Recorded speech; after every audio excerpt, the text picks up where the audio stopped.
Hi guys. So my God, time flies, doesn't it? Can you believe it's our final event of Fall 25? I hardly can. Um, Hopefully, how many folks have done some of the reading in The King of the Armadillos? Hopefully, some of us have, and hopefully we can, talk about that a little bit. But I feel like, much of the semester was building up to, talking about the things that we're talking about today, right? So, today we have Wendy Tanner, who has been a very productive member of the arts community for quite a long time, and has created for herself quite a resume for me to read today. Amongst her many accolades, she is the author of the Louisiana Literary Award-winning novel King of the Armadillos and the poetry collections Turn and Anyone Will Tell You. She is the editor of Embodied, an intersectional feminist comics poetry anthology, co-author of the graphic novel American Terrorist, which I read with my 13-year-old Iris, and co-founder of the publishing company A Wave Blue World. Wendy's poems and essays have been featured in numerous journals and publications, including the Academy of American Poets, Salon, and the Kennedy Review. Her work has been covered by the New York Times, the Boston Globe, Ms. Magazine, and many others, and she has been featured on ABC News Live Prime with Lindsay Davis and NPR. She's also found time to be a founding editor at Kin Poetry Journal, a poetry editor at The Nervous Breakdown, and staff interviewer at Lantern Review. Today, we will explore how we can turn life into language, and I'm hoping we get some insights from the award-winning novel, The King of the Armadillos, which has been described as a book that is a transcendent debut novel about family, love, and belonging, set against the backdrops of 1950s New York City and a historical leprosarium in Louisiana, following one young man's quest to not only survive, but live a full and vibrant life. In the book, Victor Chin's life is turned upside down at the tender age of 15.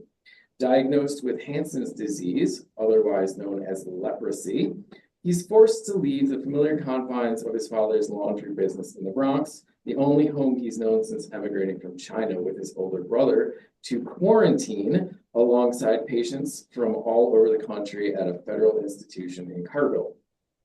One of the things that seems implied to me, but not spoken about in the reviews, at least that I've seen, is the uncanny connection between Victor's experience and the contemporary experience of quarantine, where we all have been forced to find beauty in small things and find resources within ourselves that we didn't know we had. Wendy was born and raised in New York City, educated at Cambridge University, and now lives in the Hudson Valley with her family. And we are overjoyed to have her for an insightful conversation today. And without further ado, take it away, Wendy. Well, I'm overjoyed to be here. Thank you so much for that beautiful introduction, Peter, and thank you for having me. I'm so glad to see you all in the audience. That was such a great introduction. I'm going to actually skip forward a little bit in my talk since, you did such a great job covering the synopsis of the book. I hope you guys maybe got a chance to read a little bit of it, but if not, I think you might still get something out of the talk, which is focused on the idea of how to write fiction based on real events. So I'm going to do a screen share and a little slideshow. We're going to do a few writing exercises, short ones, I guess, maybe 5 minutes each for three of them. I'll do them along with you because I've got a work in progress that I can, use some writing exercises for. And then we should have some time for Q&A afterwards. I guess you won't be able to type your questions in the chat, but if you raise your hand or if you have like a pressing question during the slideshow, please let me know somehow. I'm not sure how, or let Peter know.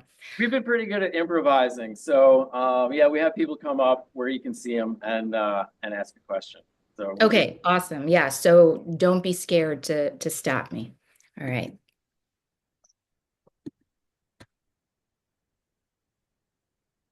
Okay. All right.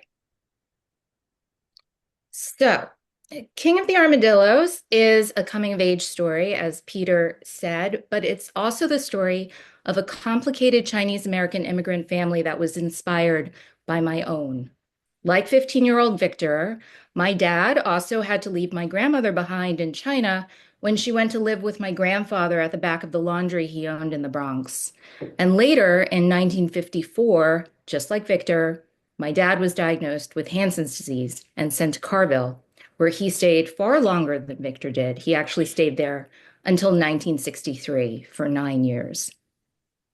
Here's my dad at age 10, just 2 or 3 years after coming to America and living in the Bronx. His name is Walter, not Victor. He's in the other room, actually. He's at my house right now. And there is my grandfather, who was the inspiration for Sam in the book. As you can see, I did not lie. He is very, very good looking. And here are the three boys who inspired from left to right. That's my quote unquote Uncle Johnny, who was my dad and my Uncle Charlie's paper brother, and he was the inspiration for the character of Jackie. He actually passed away from COVID in 2020. He was one of the early deaths in our family from COVID, sadly. In the middle there, the eldest is my Uncle Charlie, who inspired the character of Henry, and on the right is my dad, once again at about age 13, I would say. And they are in the Bronx, standing in front of the laundry, and behind them on the left is Ruth's apartment building, which is actually still there. And when I went to do research, I discovered that the laundry is still a laundromat, amazingly, and Ruth's building is still standing across the street. I find that very moving, actually. And here you can see that I did not lie either about Walter, aka Victor, being a very talented musician. My dad was also given piano lessons as a form of occupational therapy at Carville, and he discovered that he was gifted. And this is a newspaper article from the Times Picayune, which was covering one of his recitals. And you can see here that he's a bit older. He's probably 17 or 18. An essential part of my research included a trip to Carville, which I took with my dad in 2016. And that was his first time back in 53 years. As you can see from this aerial view that was taken in the 1950s, Carville is remarkably beautiful. Founded in 1894 on a disused sugar plantation on the banks of the Mississippi River, it has over 400 acres of fields, pecan groves, live oaks with Spanish moss, a lake, and all kinds of amenities that make it seem more like a liberal arts college than an institution. In addition to the hospital, which was also a research center, it had two churches, a post office, a working dairy, dorms for patients, cottages for married patients, a recreation center with a theater, ballroom, and library, a school where my dad finished his education, two churches where my dad and Victor were given piano, voice, and composition lessons as a form of physical and occupational therapy, as I said before. There was also a volleyball court, a softball field, a golf course, and shops in the Carville Mall run by patients, and a press from which the patients wrote and published a magazine called The Star. All of this beauty was surrounded, however, by a barbed wire fence. Now, here is a map that was drawn by one of the patients, actually, of the grounds. So, you can see at the bottom of it all of the different amenities that I just mentioned. So clearly, Carville has an incredibly rich history, and the 1950s were its heyday. So why would I or any other author want to fictionalize a true story like this? For every problem you encounter in a writing project, there are a number of possible solutions, but there are also going to be trade-offs. If you're working with historical or biographical material, or if you're writing about real events, then fiction can allow for more creative freedom, but then you sacrifice some of the guardrails that nonfiction can give you. Ultimately, oh, do we have a question? I think we have a question from Kathleen. Kathy's signed in. I don't know if. Oh, gotcha. Okay. Yeah. Okay, I think I got confused by the jazz hands. Her picture is raising the hand, not her. Okay. Okay, cool. So ultimately, you have to do whatever serves the story best. Because my book was inspired by my dad's actual experience, I was too emotionally close to the material. So fiction wound up being the best way for me to get the distance and the objectivity that was necessary for crafting my narrative in a way that told the best possible story. Not the truest possible story, but the best possible story. In my case, the best possible story wasn't what actually happened. According to historian Patrick Collinson, it is possible for competent historians to come to radically different conclusions on the basis of the same evidence. Because, of course, 99% of the evidence, above all, unrecorded speech, is unavailable to us. 99% is a lot of gray area. But that gray area is the stuff of historical fiction. That's where writers like us can fill in what might have happened behind the scenes and recorded accounts. That's where we can invent characters, relationships, and motives that nonfiction accounts can't supply. The challenge then is to weave together a story that meshes what is known with what might have been. To do that successfully, you're going to need to conduct research. My favorite. But before we get into the trenches of research, let's start with a few general principles of storytelling that'll help you anchor in the research. So I know that when you're writing about real events, because I experienced this myself, it can be really scary. You might feel like you don't have the credentials or even the right to tell the story. You might be worried about authenticity.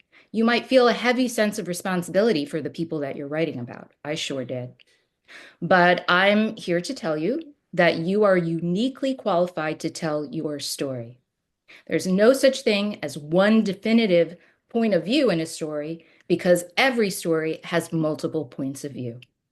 You can have two eyewitnesses to the same event with two entirely different narratives of what happened. So you have to remember that your story isn't the whole story.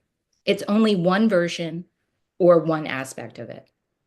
When you open yourself to the curiosity and the challenge, and when you challenge your own presumptions, a more fully realized, layered, and nuanced story can emerge. I would encourage you to lean into human complexity. We all have mixed feelings. We all have contradictions about practically everything all the time. In good storytelling, you want to zero in on those points of tension and to heighten them. And that'll help you in your research too. What a character wants is connected to an idea of what it will provide for them. For example, I want to be rich because when I get rich, the girl I love will fall in love with me. That's what it means when an editor or a creative writing professor talks about stakes. And sometimes characters might change what they want over the course of the story. And that's when you get those interesting character arcs. Finding the story within real events involves finding the points of transformation. How do you get from point A to point B? That can be a literal question, as in a journey, but that can also be a figurative question, as in, how do your characters change over time? And what happens to make them change? As writers, our job is to track the beats in a compelling and believable way that leads to this kind of transformation. What is said is often just as important, if not more important. What is not said is often just as important, if not more important than what is said. Letting the reader know things that the characters don't know can be a very powerful narrative device. For example, there's a moment in King of the Armadillos where Victor sees a college brochure in the trash can of another character, and he doesn't fully realize what it implies, but we do, because we know more than he does. So these moments don't need to be spelled out, and we can trust the reader to read between the lines.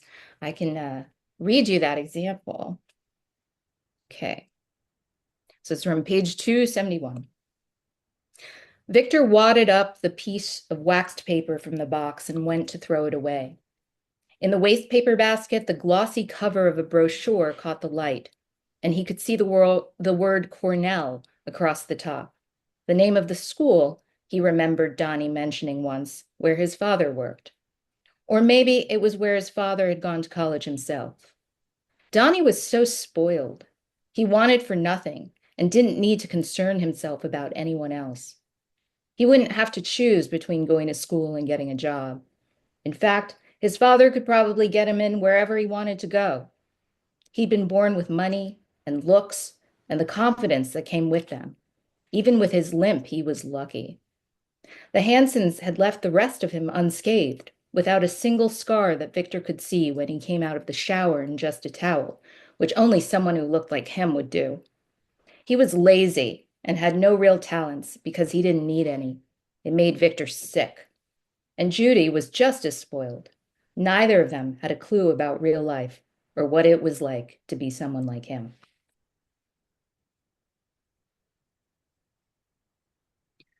Okay. So, of course, there has to be a dilemma or a set of dilemmas at the heart of your story, because that's where the tension lies. The tension lies in conflict. And this scene also characterizes one of the central conflicts of the book. Donnie is one of Victor's antagonists and his rival for the girl they both like, Judy.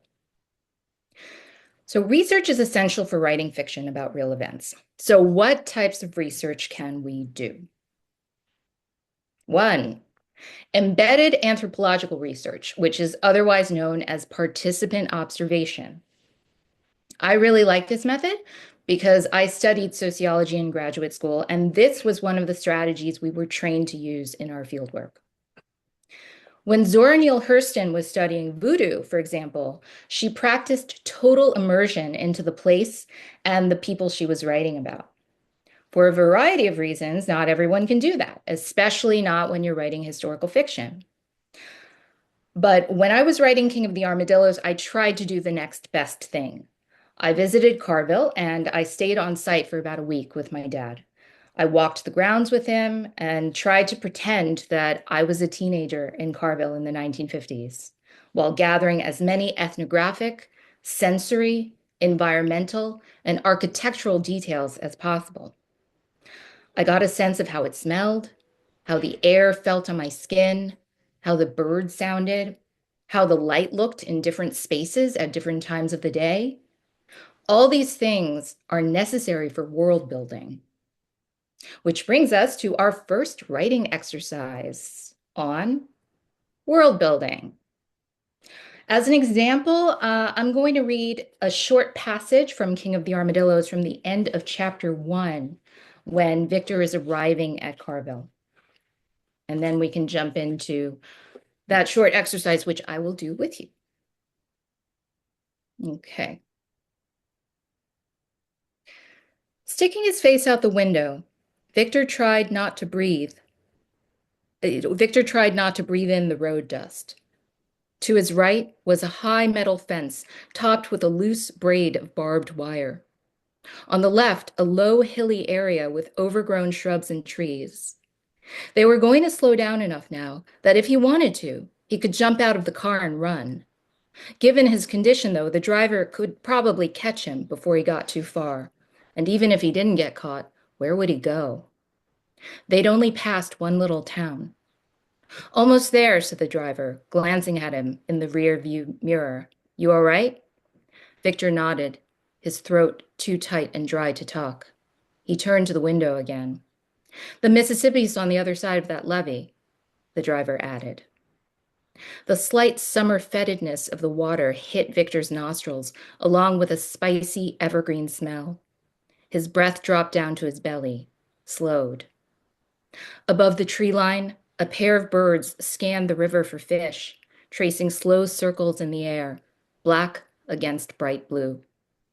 He'd forgotten that the sky could be like this, so broad and bare, unbroken by buildings or telephone poles. He hadn't seen anything like it since he left China, when, crossing the ocean, there'd been nothing but air above water as far as his eyes could see. It hadn't occurred to him until just now that he could miss such a thing. With a light experimental touch, he traced the metal of the door handle, his skin registering heat. The nurse shook herself awake as they arrived at a set of iron gates. A guard scurried to open them, and the station wagon drove toward a big white mansion. Columns, like the ones in front of the courthouse in Manhattan, studded the upstairs balcony, where metal railings bent in swoops and curlicues. Neatly mown lawns and flowering bushes surrounded the mansion, and just like in the brochure they had given him at Bellevue, Victor could see an avenue of trees, old and twisted and draped with moss, leading to a broad white building that looked like a hospital. It had columns too, but was simple, more modern than the mansion in the front. He spotted some similar buildings in the distance. Maybe those were the dorms. Looking out at the grounds in that direction, he saw so much green that he could barely make out the fence he had seen from the road. So that should lead us straight into our writing exercise, which is let's take 5 minutes to write a view from a window.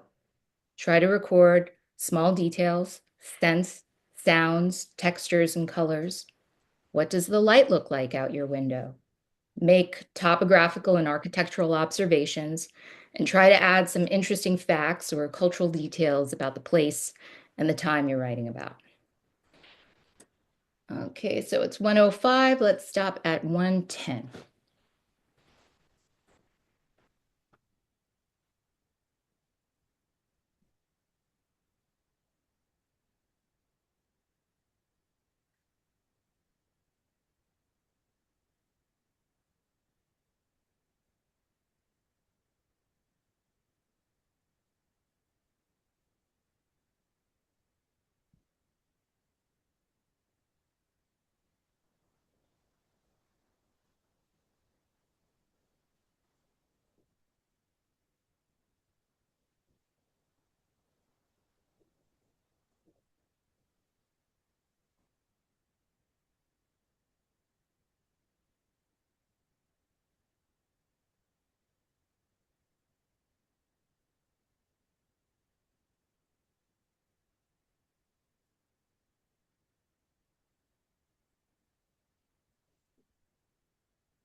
Okay, it's 1:10.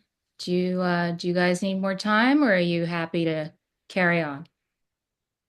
How we doing, guys? And does anybody want to share one? We've had some good shares in the past. We'll see. Oh, cool. Yeah, Okay. I'd love to hear it if someone has one they'd like to share. Damien, we like making it interactive. Here's Damien. Hi, Go. Damien. Should I just start? Yeah, just read it. Okay. I opened the blinds, then the window. My apartment's gotten musky. I haven't cleaned in a while, and those old clothes and piles of bowls and plates tell me to add some fresh air to my scent palette for a change. The cold breeze hits my cheeks and my nose like a peppermint smack. I'm high up in the building, so the sludge down below I can't smell, luckily, but I can see it, and I watch it move every time a car glides over it on the road. I didn't get much further than that. Sounds like the old apartment. It's more about the apartment than the window. I kind of got lost in the prompt. Fine. Well, peppermint smack. That's really good. I thought it was creative, Yeah. so thank you for Thank giving you me so the much. opportunity to speak. Thank you so much for sharing that, Damien. That's awesome. Well, you Thank you. hit all the notes that we needed to hit. So, yes. Okay, so carrying on with other types of research, we've got secondary sources. So that includes reading other people's books on your topic, histories, memoirs, other works of historical fiction, published academic papers, entries in encyclopedias, documentaries, films, and TV shows. But you want to be just a little bit careful not to be too derivative. At most, you want your book to be in conversation with other people's. Then we have documentary research, photographs, oral histories, news articles, personal accounts, letters, correspondence, medical records, official and public documents, records kept in houses of worship, television news stories, artifacts, maps, interviews, diaries, and sound recordings. I would recommend that if you're doing research, you should make friends with the archivists, librarians, and whoever holds the keys to the materials you need. So, the curator of the museum at Carville, her name is Elizabeth Scheck Snyder. She over the course of my writing this book became a dear friend who really went the extra mile to give me special tours around Carville and to help me set up appointments for interviews and make connections with experts to answer my persnickety little medical questions about exactly the instruments they used in the 1950s. And she even mailed me things that she thought I might find interesting, and she double checked parts of my narrative for historical and technical accuracy. She also sends my dad's pecans from Carville, which is the cutest thing ever.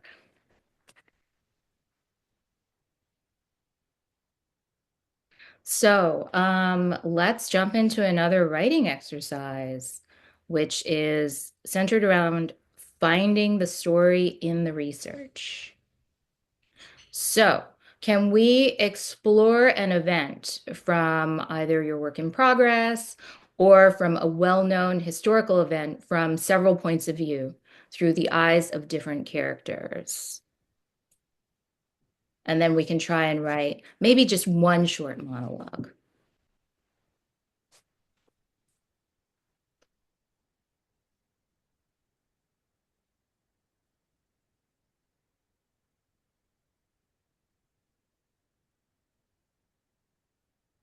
And we can stop at 120.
Okay, it's 1:20.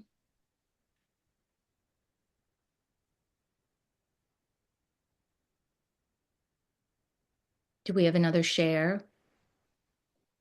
I think that'd be great too. I saw Mr. Dan first. Come on up. This is Wendy. Hi. Do you want to give us some context there, Wen? Well, it's not really context. Well, the context is just war. Okay. Uh, the trench walls are the trench walls are by far the happiest thing in this damn hellscape. They go on for God knows how long, but you never feel the urge to go further than where you are stationed. Back and forth, on and on and on, waiting for something to happen. Hopefully, the sound of peace agreements. But we all know how the end looks for us by now. My feet are starting to ache, and I can't even step out for a glass of fresh air. And the worst part? The fact that my supposed enemy feels the exact same. War somehow makes the sky so much greater. That's beautiful. Imagining trench warfare. No, that's excellent. I mean, that's how you create that transference where the person who's reading feels like they're in the body of the character whose point of view you're currently embodying. So that's exactly what you got to do. Excellent. Thank you. All right. So moving on with other types of research. So we also have interviews with actual people. So that's a biggie. Zora Neale Hurston, once again, documented what people said exactly as she heard it, including slang, dialect, and tone. So I think that's very important for achieving a sense of place and time and linguistic accuracy. For King of the Armadillos, because Victor is an adolescent boy and I don't have much up close personal experience with them since I have two daughters, I interviewed an unusually candid male friend about the emotional interiority of being a sensitive artistic teenager who falls in love for the first time. I do have a husband, and I did try to ask him, but he's one of those tight-lipped Connecticut types, so you know what I mean? So he didn't tell me much. I can't complain much. We've been married for 20 years. So, I guess knowing how to keep your mouth shut is also one of the secrets to success, but not so much for being an interview subject. The next type of research is details research. We have so making sure your characters are wearing the right clothes, using the right technology, speaking in the right tone of voice with the right slang, making sure you're writing about what looks and feels the way that those things should. For this, sensory details are going to be very useful. If you can't get to the place that you're writing about, certainly if you're, writing about something that's in the fantasy world, you can't get there. But if you can't get to the place that you're writing about, there are still plenty of things you can do. If it's a real world place, you can use Google Maps, for instance, and that can, help you virtually walk down a street. And you can also get those kinds of details secondhand from interviews and other firsthand narratives. Details of everyday life are necessary for world building. It's not just the big stuff. For your characters to show who they are as they deal with the internal and external conflicts that you throw at them, it's important to establish how things like gender, education, social class, belief systems, occupations, and all those sorts of intersectional factors shape these people in the time and place that they're occupying. This is maybe a no-brainer, but save your records. Save the records of all of your sources so that you can double check them when you need to. Your smartphone is your friend. Screenshots of web pages, taking pictures of photos, using bookmarks. I also use my iPhone Notes app incessantly. Like that's usually like almost my first draft. It's in my iPhone Notes app. So perhaps the most important way of doing research is the gossip principle. So, what are the elements of the way some people spill the tea that makes it so good and hot, right? When I was going through the oral histories at Carville in the archives, some of them had some good details here and there, some good information. But the things that really caught my eye were the things that made me clutch my pearls. You know what I mean? Like there was one oral history in particular that was talking about where young people would sneak off to get it on with each other, like the woods behind the golf course, the attics of the houses, and the watchtower by the lake. I also came across two oral histories that referred to the same event in ways that made it clear that one person wasn't telling the truth. Now, I don't wear pearls. They're not flattering on me, but I would highly recommend that you take notice of the things that make you clutch your pearls when you're going through archives, when you're sifting through piles and piles of research material, because that's where the good stuff is. You want to be like a detective, sniffing out people's drama and contradictions. People are people wherever we are. Let's remember that. Like, no matter where in time we are, either, we all have the same core needs, desires, and foibles. We all want to love and be loved. And we all make mistakes, and we have to live with their consequences. So, when you're going through your research materials, look for those inevitable, unavoidable human moments where people get caught up in their own bullshit. That's the juicy stuff you want to put in your story because that's what readers will identify with. That's what will keep the pages turning. The devil is in the details, but only in the right ones. On the flip side, what makes for boring gossip? Too many extraneous details and tangents, right? So you want to avoid doing that in your writing. You only want to include the details that are the most revealing. I think when you're doing a lot of research, there's a tendency to want to show all your work, like it's a term paper or something. But that doesn't make for good fiction. That doesn't keep your plot suspenseful. It doesn't keep the pages flipping. So, okay, like for instance, if I say, Dave was the kind of guy who only liked bands before anyone else had heard of them. You know exactly who Dave is, right? Like, I don't have to tell you that he's pretentious and insecure. We know that from the details. I don't have to editorialize that. I also don't have to go into a long anecdote about that one time Dave tried to mansplain Sonic Youth to me. It's best to let the reader come to their own conclusions. We can trust them when you just drop a few good details. So this is the biggest culprit in researched fiction and fiction about true events. It's info dumping. So first of all, what is info dumping? Just like what that Supreme Court justice said about porn, you know it when you see it because it makes you want to start skimming. It can show up as the insertion of big blocks of information that you feel like your reader should know, or in facts that you feel like you should include to demonstrate that you did your research. But as I said before, your novel or your story is not a term paper. I definitely grappled with this because my topic was not only historical, but it was also medical and scientific. So my first draft had a lot of info dumping, and that's okay. That's totally normal. Let the info dumping be in your first draft. There are strategies for dealing with that later, and you don't want to slow yourself down by editing as you go. You do it in layers.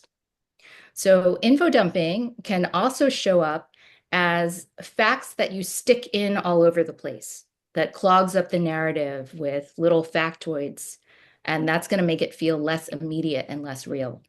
Like, for instance, she donned her necklace made of a rare blue amethyst discovered by the millionaire playboy explorer E.M. Harding in the mines of eastern Peru and went down to dinner. Nope, that does not keep it moving. It's too much stuff. Info dumps have a tendency to live at the starts of things. So make sure you check the places where you introduce a character, a setting, or a piece of knowledge. Figure out how you can split that information up into little bits and pieces that you can then sprinkle throughout your story to pull the reader along. That way you can reveal it in layers and save things for moments where they can have maximum impact. This is going to help you build suspense and tension. Think about how in real life, you never find anything out all at once, right? Beware of putting information in scenes where it's not needed, where more important things are happening. Otherwise, it pulls the reader out of the story. You don't want to halt the momentum of a scene for the sake of sticking in information. So check all your intense scenes, the ones with action, the ones that are ending an emotional arc, or plot points that are about to get a twist. You don't want to weigh down those scenes with big chunks of information. You don't want to sacrifice your pacing ever. So a great tip that I once heard from another author was only use historical detail if you would use that same detail in a contemporary story. So like if you wouldn't describe a car someone is driving in a modern novel, then you don't have to spend 3 paragraphs describing the coach and horses in a Victorian novel. At the end of the day, it's the story that your readers care about the most. Also, when in doubt, cut it out. If writing a certain section when you're reading it over feels like you're eating kale, then you're better off cutting it. I probably threw out at least 100 pages of material from King of the Armadillos. Information is only relevant if it furthers the story. One of the best ways to convey researched information is in dialogue, but you want to be careful not to let a character go into a monologue when they're conveying information, because that's a cheat way of doing info dumping. Instead, you could get all of that information across in a back and forth between characters. That's much more interesting.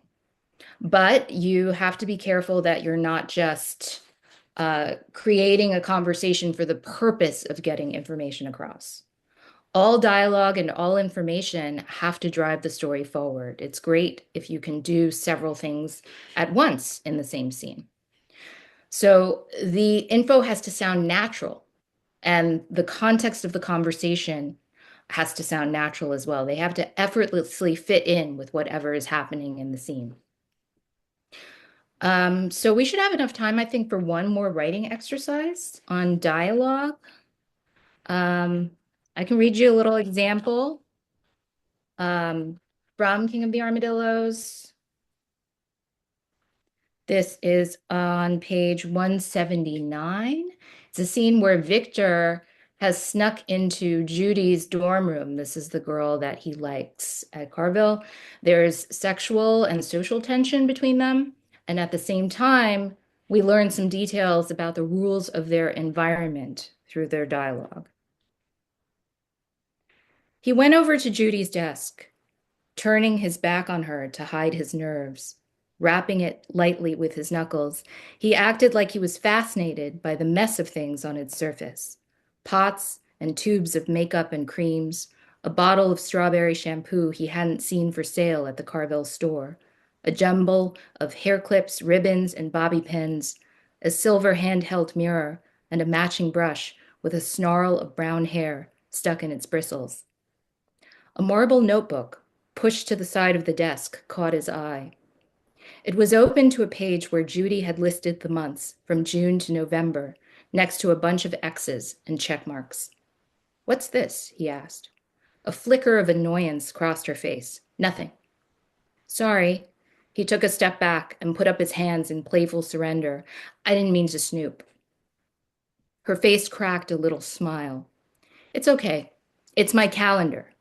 Victor gave her a puzzled look. She raised her eyebrow and repeated, "My calendar? You know, for the tests." "Oh." He glanced at the page again, and when she nodded her permission, he examined it more closely.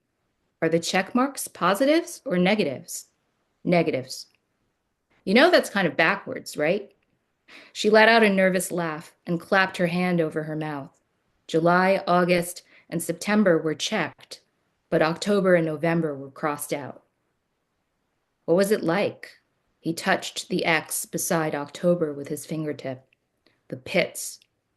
I'd even told my brother I might be coming home soon. I'm never going to do that again. Not unless it's a sure thing.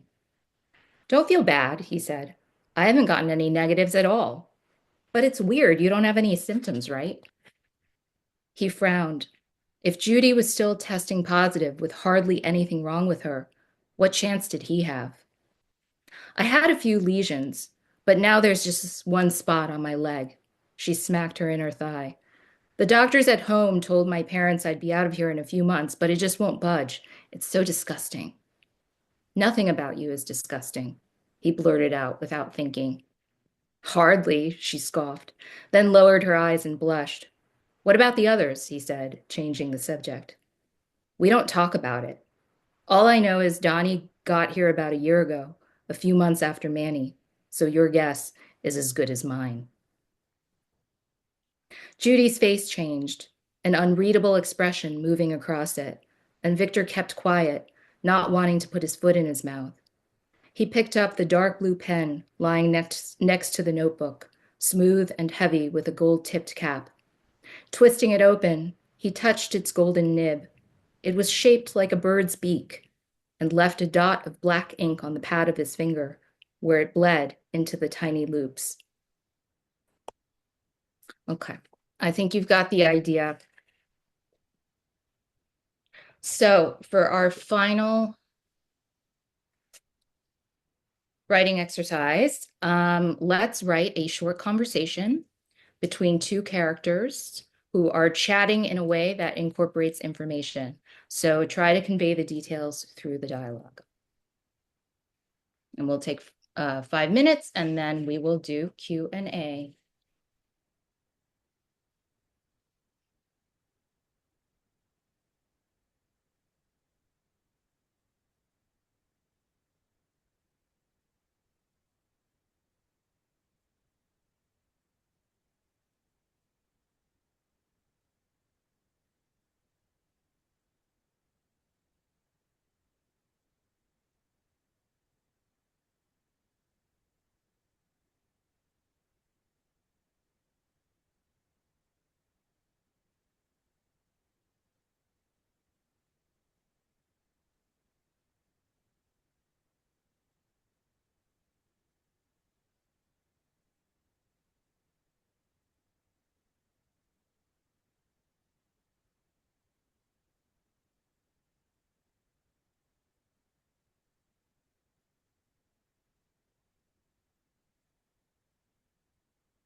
All right, folks, that's 5 minutes.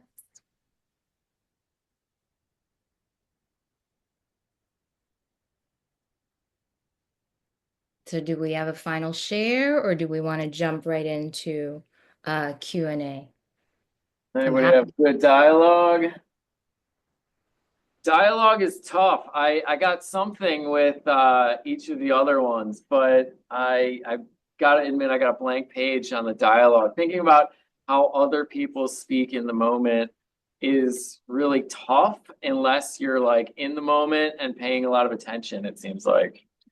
Um, Yeah, I do like do you have drop. good tips on writing dialogue? Yes, eavesdropping. Yeah.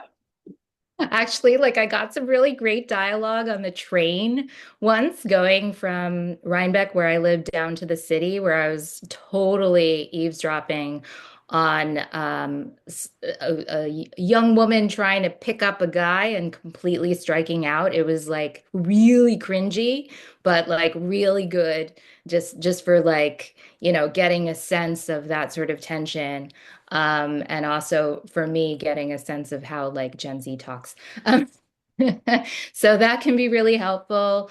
Um, what else is good for dialogue? I mean, the better you know your characters, the easier it is to write dialogue, I think, between them. And like, if you have in mind a specific like point of tension or conflict that you want to get out laterally in the dialogue, because people very rarely actually talk about what they truly want to talk about. There's like a lot of passive aggressive stuff, a lot that's like um said between the lines. And so that can be really layered and interesting to get into with dialogue.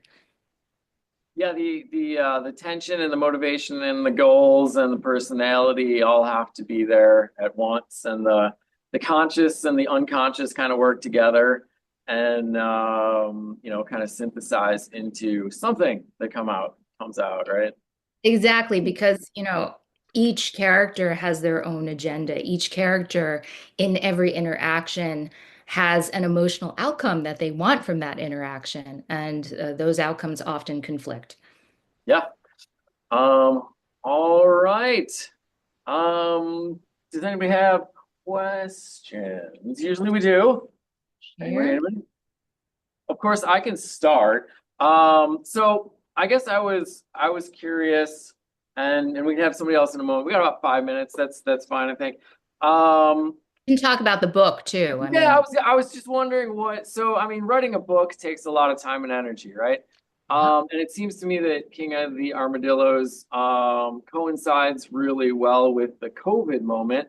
But it seems like your decision to write the book happened long before that. So, what went into the decision to kind of take this butterfly of thought and say, I'm gonna sink, this many hundreds of hours into researching and writing this thing? Where did it go from an idea of amongst many probably to something that you're saying that you're doing and all of that?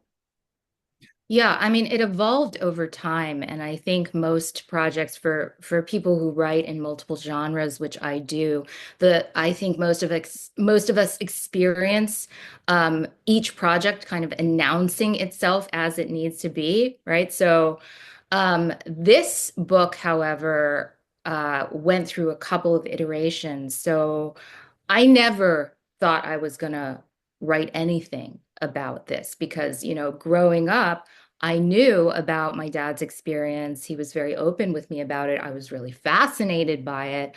I always thought of Carville as this kind of like magical place, like Oz, or Narnia. But I also knew from a very young age that it was a taboo subject outside of our home. We could talk about it as much as we wanted at home, but not to anyone else and not even to other family members. And not all of our family members even knew until the book was published, which is wild. But so as a result of that, I didn't think I would ever write about it until my dad had a change of heart. He had a health crisis and he had a change of heart And basically said he gave me carte blanche to write about it and said that he would help me with research. So he did that. He gave me a backstage pass. He got me all of the archives pertaining to him, hundreds and hundreds of pages of medical records and photographs and et cetera, et cetera. And it was frankly an overwhelming amount of research. It was an overwhelming amount of material. I wasn't sure what I was going to do with it, but at that point, I had only been trained as a sociologist, and also I was a poet. In terms of my creative writing life, that was my identity. I had never set out to write fiction before, so I was just kind of trying to lean on what I knew. So I thought, okay, let's try this as creative nonfiction. I started a couple of chapters in that way, but then I quickly discovered that what I was most compelled to write about couldn't possibly be found in the research materials and couldn't possibly be necessarily true to life because I really just started to be haunted in my imagination by characters who I could not substantiate. For example, Ruth, who is the stepmother figure in Victor's life. You know, her relationship with Sam. You see, I did know that my grandfather had this like 10 plus year relationship with the woman who lived across the street. But what I didn't know was anything else about her besides her first name. In real life, my dad did not have this close relationship with her. He just knew that she existed. But, you know, what was interesting was that, like, you know, what would keep these two people together, not just what would get these people together, because, you know, humans are going to human and they're going to, you know, find each other and be attracted to each other, but they stayed together for all these years. So what would possibly do that? And I just got really fascinated by their story and I started to write scenes and dialogue about them. And I was like, uh-oh, this is not nonfiction. So that kind of compelled me to dive deep into the fiction world and teach myself how to write a novel. And that took many, many years. It took 20 drafts. I do not recommend that. The novel I'm working on now is, hopefully not going to take quite as many drafts, but that's what I needed to do to get this one out. Nice. We only got a minute or two. So you mentioned the novel that you're working on now. What are you working on now? Oh, well, it's funny that you should mention COVID because it is set during the pandemic. I guess my shtick is to write about uh, public health issues through fiction. So, you know, now not only am I the leprosy lady, but I'm going to be the COVID lady and the perimenopause lady too, because this book that I'm working on now is a satirical comedy set during the pandemic. It's called MILF, MILF. And it is basically if Sense and Sensibility had a pandemic baby with Arrested Development and Crazy Rich Asians. There we go. That's what I'm working We'll look forward to that one for sure. How long do you think that'll take? When's the release date tentatively?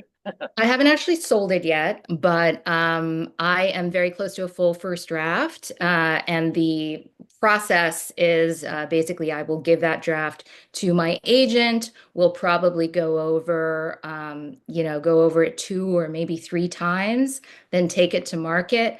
I mean, as I said last time with King of the Armadillos, there was such a like heavy developmental editing process that went into it. So that publication window was longer. I'm hoping that maybe this time, instead of 20 drafts, we can do maybe like 10.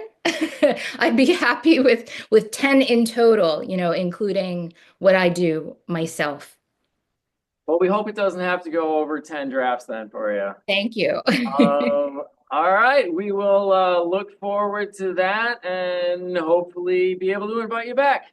Awesome. Thanks again, everyone. This was really fun. I hope you guys got something out of it. And it's my pleasure to be talking to y'all. Thanks so much. Yeah, it was a great way to end the semester.